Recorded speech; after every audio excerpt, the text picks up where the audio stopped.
ओम नमो भगवते वासुदेवाय. तर आपण श्रीमद भागवत महापुराण पाहत आहोत आणि त्यातील आपला 10व्या स्कंदातील अध्याय 84व्या अध्यायामध्ये आपण वासुदेवांचा यज्ञोत्सव पाहणार आहोत. श्रीसुख म्हणतात, सर्वात्मा भक्त भयहारी भगवान श्रीकृष्णांबद्दल त्यांच्या पत्न्यांना किती प्रेम आहे हे कुंती, गांधारी, द्रौपदी, सुभद्रा, इतर राजपत्न्या आणि भगवंताच्या प्रियतम गोपी यांनीही ऐकले.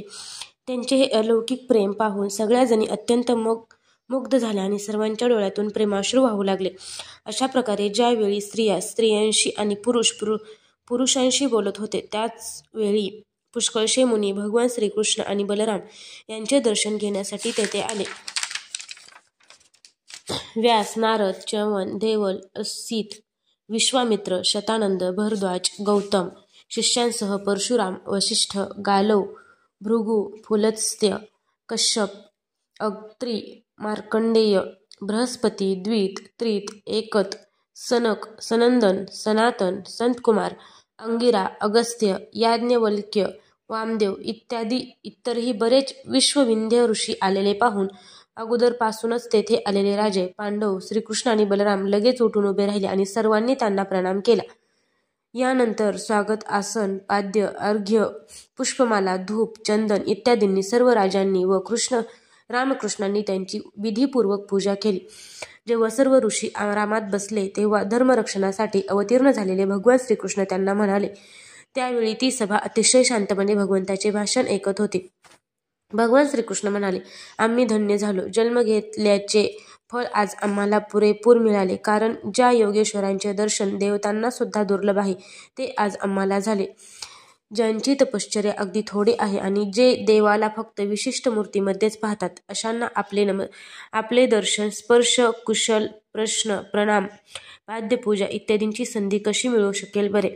केवळ पाणी म्हणजे तीर्थ नव्हे आणि फक्त दगडामातीच्या प्रतिमा म्हणजेच देवता नव्हेत, तर संत पुरुषच खरे तीर्थ किंवा देवता आहेत, कारण त्यांचे पुष्कळ काळपर्यंत सेवन करावे तेव्हाच फळ मिळते. परंतु संत पुरुष दर्शनानेच कृतार्थ करतात. अग्नी, सूर्य, चंद्र, तारे, पृथ्वी, जल, आकाश, वायू किंवा वाणी आणि मनाची अधिष्ठात्री देवता यांची उपासना केली असता भेदबुद्धी रूप अज्ञानाचा नाश होत नाही. परंतु ज्ञानी महापुरुषांची सेवा क्षणभर केली गेली तरी ते सर्व अज्ञान नाहीसे करतात. जो मनुष्य वात, पित्त आणि कफ या 3 धातूंनी बनलेल्या शवासारख्या शरीरालाच आत्मा, स्त्री, पुत्र इत्यादींनाच आपले आणि माती, लाकूड इत्यादी पार्थिव वस्तूंनाच देव मानतो, तसेच जो फक्त पाण्यालाच तीर्थ समजतो, ज्ञानी पुरुषांना नव्हे, तो मनुष्य असूनही पशूंपेक्षाही अविचारी समजावा.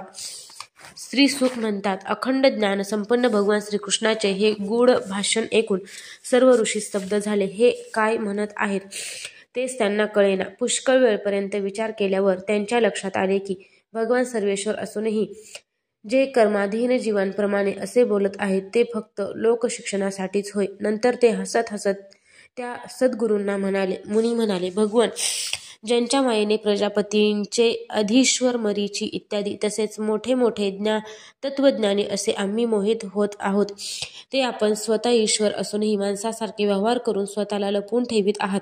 भगवान, आपली लीला अगाध आहे. जशी पृथ्वी स्वतःच झाडे, दगड, घट इत्यादी रूपांमुळे अनेक नामे धारण करते, त्याचप्रमाणे आपण एक आणि कृतीरहित असूनही अनेक रूपे धारण करून या जगाची रचना, रक्षण आणि संहार करता. परंतु हे सर्व करीत असतानाही या कर्मांनी आपण लिप्त होत नाहीत. सर्वव्यापी परिपूर्ण अशा आपले हे चरित्र म्हणजे केवळ लीलाच नव्हे काय. आपण जरी प्रकृतीच्या पलीकडील स्वतः परब्रह्म आहात तरी सुद्धा वेळोवेळी भक्तजनांचे रक्षण आणि दुष्टांचा नाश करण्यासाठी विशुद्ध सत्वमय स्वरूप प्रकट करता आणि आपल्या लीलांच्याद्वारे सनातन वैदिक धर्ममार्गाने रक्षण करता. कारण सर्व वर्ण आणि आश्रम हेच आपलेच रूप आहे. वेद आपले विशुद्ध हृदय आहे. तपश्चर्या, स्वाध्याय, धारणा, ध्यान आणि समाधीच्या योगाने त्यातच आपल्या साकार, निराकार आणि त्यांच्या अधिष्ठान स्वरूप परब्रह्माचा साक्षात्कार होतो. हे परमात्मन, वेदांचा आधारभूत ब्राह्मणच वेदप्रमाण अशा आपल्या रूपाच्या जाणीवेचे स्थान आहेत. म्हणूनच आपण त्यांचा सन्मान करता. त्यामुळेच आपण ब्राह्मण भक्त असणाऱ्यांमध्ये अग्रगण्य आहात. आपण कल्याण करून घेण्याच्या सर्व प्रकारच्या साधनांची अंतिम सीमा आहात आणि संतांचे एकमेव प्राप्तव्य आहात. आपले दर्शन होऊन आज आमचा जन्म, विद्या, तप आणि ज्ञान सफल झाले. प्रभो, आपले ज्ञान अनंत आहे. आपण स्वतः परमात्मा भगवान आहात. आपण आपल्या योगमायेने आपला महिमा झाकून ठेवला आहे. आम्ही आपणास नमस्कार करतो.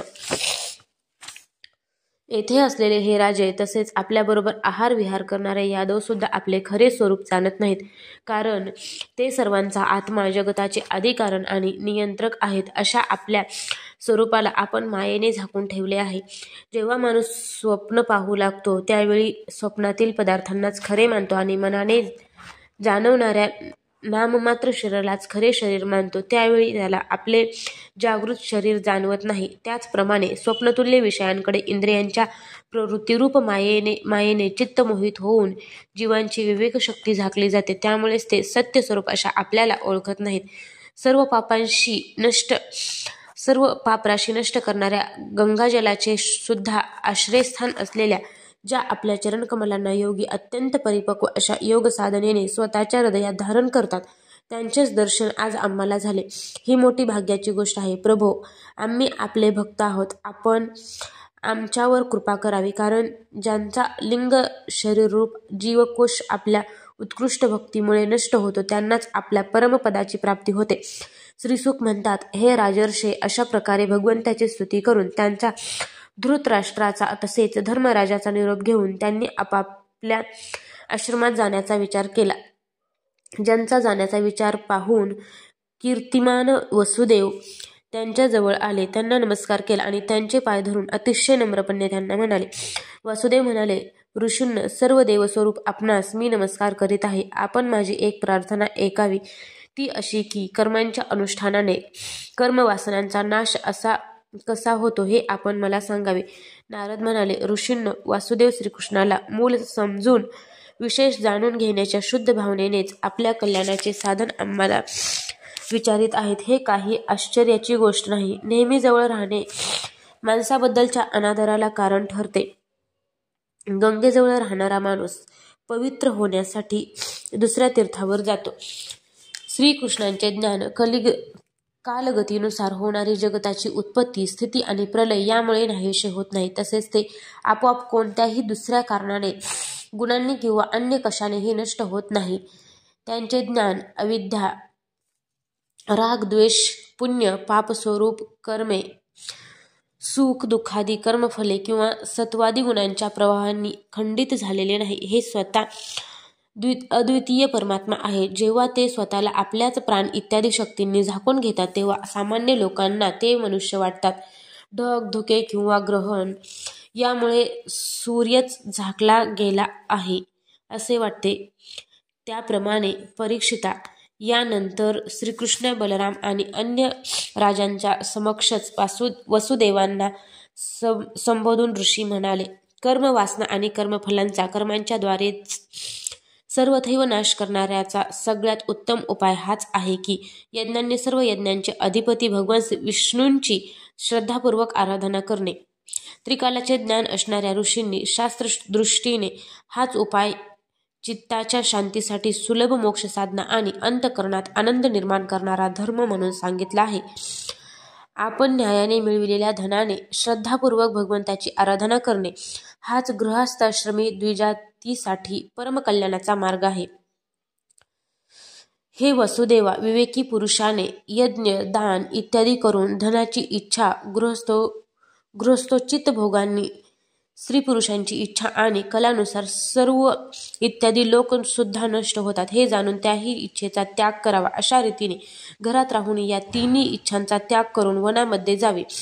हे वसुदेवा, ब्राह्मण, क्षत्रिय आणि वैश्य हे तिन्ही द्विज, देवता, ऋषी आणि पितरांचे ऋण माथ्यावर घेऊन जन्माला आलेले असतात. यज्ञ, अध्ययन आणि संतान याद्वारेच या ऋणातून मुक्तता होते. यातून मुक्त झाल्याशिवाय जो संसाराचा त्याग करतो त्याचे पतन होते. हे बुद्धिमान वसुदेवा, ऋषी आणि पितरांच्या ऋणातून आपण मुक्त झाला आहात. आता यज्ञ करून देव ऋणातून मुक्त व्हा आणि गृहत्याग करा. हे वसुदेवा, आपण परमभक्तींचे निश्चितच जगदीश्वर भगवंताची आराधना केलेली असल्यानेच ते आपले पुत्र झाले आहेत. श्रीसुक म्हणतात, ऋषींचे हे म्हणणे ऐकून उदार वसुदेवांनी त्यांच्या चरणावर मस्तक टेकून त्यांना नमस्कार केला, त्यांना प्रसन्न केले आणि यज्ञासाठी ऋत्विज म्हणून त्यांचीच योजना केली. राजन, वसुदेवांनी जेव्हा अशा प्रकारे धर्मविधीपूर्वक ऋषींना ऋत्विज म्हणून नेमले, तेव्हा त्या ऋषींनी त्या कुरुक्षेत्रामध्ये धर्मशील वसुदेवांकडून उत्तमोत्तम सामग्रीने युक्त असे यज्ञ करविले. परीक्षिता, वासुदेवांनी जेव्हा यज्ञाची दीक्षा घेतली, तेव्हा यदुवंशीयांनी स्नान करून सुंदर वस्त्रे परिधान केले आणि कमल पुष्पांच्या माळा गळ्यात घातल्या. अन्य राजांनीही सुंदर वस्त्रालंकार धारण केले. वसुदेवांच्या पत्नींनी सुंदर वस्त्रे, सुगंधित उटणी आणि सोन्याचे हार घातले आणि त्या मोठ्या आनंदाने आपल्या हातात कलश इत्यादी मंगल सामग्री घेऊन यज्ञशाळेत आल्या. मृदुंग, पखवाज, शंख, ढोल, नगारे इत्यादी वाद्ये वाजू लागली. नट आणि नर्तकी नाचू लागल्या. सूत आणि मागध स्तुती करू लागले. गंधर्वाच्या बरोबर त्यांच्या गोड आवाज असणाऱ्या गायिका पत्न्या गाणे गाऊ लागल्या. वसुदेवांनी शस्त्राप्रमाणे डोळ्यात अंजन घातले व शरीराला लोणी लावले. त्यानंतर त्यांच्या देवकी इत्यादी 18 पत्न्यांसह ऋत्विजांनी त्यांना प्राचीन काळी नक्षत्रांसह चंद्राला अभिषेक झाला होता त्याप्रमाणे अभिषेक केला. यज्ञाची दीक्षा घेतल्यामुळे मृगचर्म धारण केलेले वसुदेव सुंदर पैठण्या, कंकणे, हार, नुपुरे, कुंडले इत्यादी वस्त्रालंकाराने नटलेल्या पत्न्यांसह अतिशय शोभून दिसत होते. महाराज इंद्राच्या यज्ञाप्रमाणे वासुदेवांच्या यज्ञातील ऋत्विज आणि सभासद रत्नजडित अलंकार व रेशमी वस्त्रे परिधान करून सुशोभित झाले. सर्व जीवांचे ईश्वर असलेले श्रीकृष्ण आणि बलराम आपल्याच विभूती स्वरूप बांधव आणि स्त्री पुत्रांसह शोभू लागले.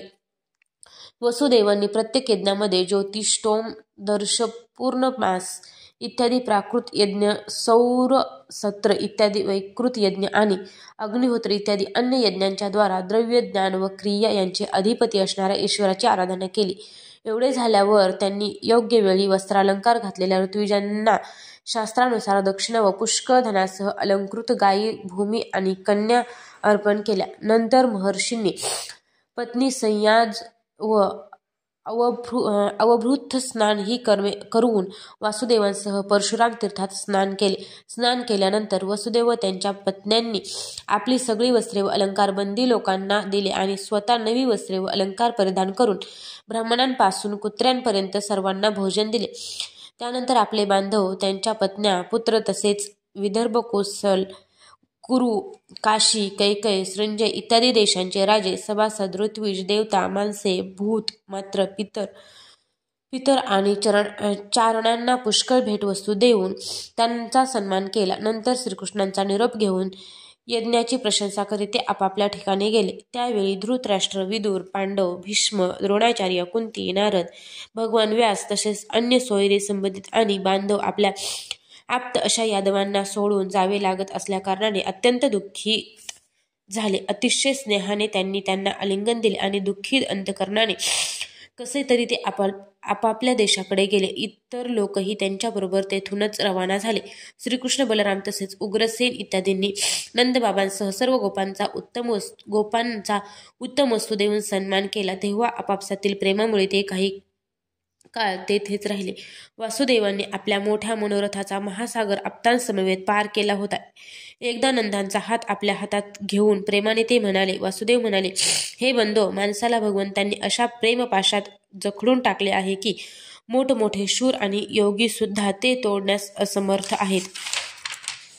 आम्ही कृतज्ञ असूनही आपल्यासारख्या सज्जनांनी आमच्याशी जी मैत्री केली तिला तोड नाही. याच्या मोबदल्यात आपणास काहीही मिळणार नसले तरी सुद्धा आपण ती कधीच तोडणार नाही. हे बंधो, पूर्वी आम्ही कैदेत असल्याकारणाने आम्ही काही मदत करू शकलो नाही आणि आता संपत्तीच्या गर्वाने आंधळे झाल्यामुळे आपण आमच्या समोर असूनही आम्ही आपल्याकडे लक्ष देत नाही. दुसऱ्यांना मान देणाऱ्या हे बंधो, ज्याला आपले कल्याण करून घ्यावायचे आहे त्याला राज्यलक्ष्मी कधीच मिळता कामा नये, कारण तिने आंधळे झालेला मनुष्य आप्तेष्टांशीही संपर्क ठेवीत नाही. श्रीसुक म्हणतात, असे म्हणता म्हणता वसुदेव प्रेमाने सद्गदित झाले. त्यांनी आणि नंदांची मैत्री आठवून त्यांच्या डोळ्यातून अश्रू येऊ लागले व ते रडू लागले. आपल्या मित्राला प्रसन्न करण्यासाठी तसेच रामकृष्णावरील प्रेमामुळे आज उद्या करता नंद 3 महिने तेथेच राहिले. यादवांनीही त्यांना मानाने वागवले.